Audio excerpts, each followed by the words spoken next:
Rimbun berputih, maga disusun, bunga pula menguntung sudah.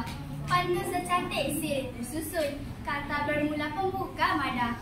Assalamualaikum dan salam sejahtera. Nama diberi Zafira binti Azaman. Bersekolah pula di Sekolah Kebahasaan Laksamana Integrasi Kota Tinggi Johor dan kini belajar di kelas 6 Mitteland.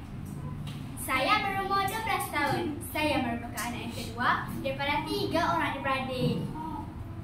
Pada masa lapang, saya gemar membaca dan melukis. Saya juga mempunyai kebolehan untuk bermain keyboard dan kompang. Ini kerana saya telah menyertai kelas kebudayaan sekolah sejak tahun 2 lagi. Apabila sudah dewasa kelak, saya bercita-cita ingin menjadi doktor haiwan kerana saya sangat sayangkan haiwan. Ibu bapa saya adalah sumber kekuatan saya. Mereka sentiasa memberi sokongan dan dorongan kepada saya, terutamanya tentang minat saya. Saya juga seorang yang aktif di luar dan di dalam sekolah. Di peringkat antarabangsa, saya telah terlibat sebagai peserta kompang untuk menyambut ketibaan Sekolah Dasar Muhammadiyah Yogyakarta Indonesia ke Sekolah Kebahasaan Laksamana. Di peringkat kebangsaan pula, saya telah menyertai cabaran co-curriculum, bagian kewartawanan digital bersama Eddie Junaidi, pertandingan Pantomim Khalifa Junior, Quiz Happily dan Eco Nature Virtual Run.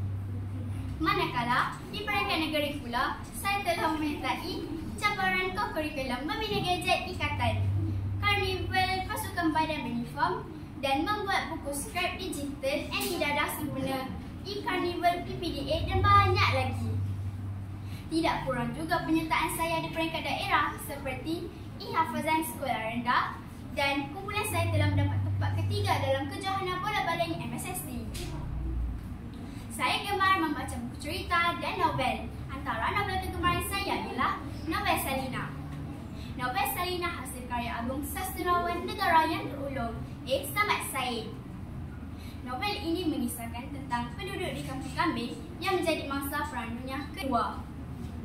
Antara penghuni yang tinggal di kampung ini ialah Siti Salina dan kekasihnya Abdul Fakar, Hilmi dan ibunya, Khatijah, Zarina dan lain-lain. Tempat ini digelar Kampung Kambing kerana penduduk di kampung ini tinggal di kandang kambing yang disesuaikan sedikit dengan keperluan manusia sehingga dapat disewakan kepada penduduk miskin di Singapura. Perempuan yang bernama Salina iaitu seorang pelancong yang menyara dan memelihara kekasihnya Abdul Fakar yang malas bekerja dan sering meminta duit daripada Salina untuk pergi berjoget dan minum arak. Abdul Fakar seorang suka mabuk, gila perempuan dan suka memukul Salina. Walau dipukul, Salina tetap menyayangi Abdul Fakar kerana wajah Abdul Fakar seiras dengan wajah arwah kekasihnya yang mati dalam peperangan, iaitu Muhammad Yusof. Salina asalnya adalah anak orang kaya. Walau bagaimanapun, selepas berlakunya perang dan keluarganya kekorban, dia terpaksa menjadi pelacur untuk menyerah kehidupan seharian. Hilmi seorang remaja yang masih bersekolah dan sering mendapat bantuan keuangan daripada Salina untuk membeli buku dan ubat untuk ibunya yang sering sakit. Bantuan ini dilakukan tanpa pengetahuan Abdul Fakar. Ibu Hilmi dan Khatijah sering menasihati Salina supaya menyimpan wang untuk masa depan kerana Abdul Fakar tidak boleh diharapkan. Secara keseluruhannya, Salina mengisahkan tentang kehidupan masyarakat, khususnya masyarakat Melayu selepas Perang Dunia Kedua di Singapura. Ia menggambarkan kemiskinan, keruntuhan moral dan keperitan untuk meneruskan hidup watak-wataknya selepas berlaku perang di sebuah kawasan yang dipanggil Kampung Kambing kerana rumah-rumahnya di situ berasal dari kandang-kandang kambing. Selain itu, pemerintahan Jepun singkat di Singapura dan penderitaan masyarakat memberi kesan cukup kuat dalam diri penulis itu. Tuan-tuan dan puan-puan, rumahku syurgaku. Kenyataan ini menunjukkan betapa pentingnya peranan ahli keluarga dalam kehidupan seseorang. Apakah ciri-ciri yang perlu ada dalam sesebuah keluarga bahagia? Merujuk kepada Kamus Dewan Bahasa, keluarga bermaksud seisi rumah tangga yang dipenuhi oleh suami, isteri dan anak-anak. Bahagia pula bermaksud aman dan sentosa serta gembira. Semua insan mengidamkan ahli keluarga bahagia. Tidak lengkap jika setiap ahli keluarga hanya melakukan kerja sendiri tanpa menghiraukan ahli keluarga yang lain. Kerana sikap saling bantu bagi orang dengan tebing haruslah diamalkan dalam sesebuah keluarga. Sukar untuk dipercayai jika seseorang itu mengatakan bahawa dia tidak menyimpikan keluarga yang bahagia lagi harmoni. Kerana tanpa keluarga tidak mungkin kita akan menjadi insan berjaya dalam kehidupan. Antara salah satu ciri keluarga bahagia ialah keluarga yang mempunyai didikan agama dan moral yang utuh. Hal ini kerana agama merupakan tunjang pembentukan sesebuah keluarga yang bahagia itu.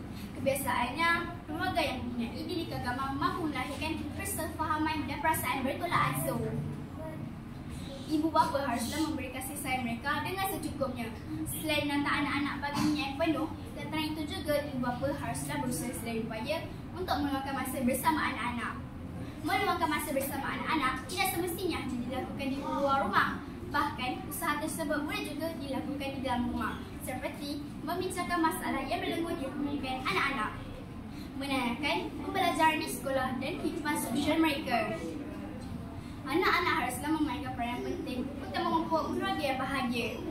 Seperti abang atau kakak yang sudah besar meringankan beban ibu bapa. Contohnya, mengemas rumah, menjaga adik dan juga memasak. Hal ini, ibu tidaklah terlalu tertekan apabila pulang ke rumah setelah penat bekerja. Malah, ibu juga akan merasa gembira apabila melihat rumah dalam keadaan teratur dan bersih. Ahli keluarga sewajarnya mengelakkan daripada mencetuskan pertelingkahan, terutamanya antara ibu bapa dan anak-anak. Kerana hal seperti ini dan sikap seperti ini boleh mencemarkan nama baik keluarga secara tidak langsung. Maka sudah terang lagi bersuluh keluarga bahagia yang penting dalam kehidupan kita.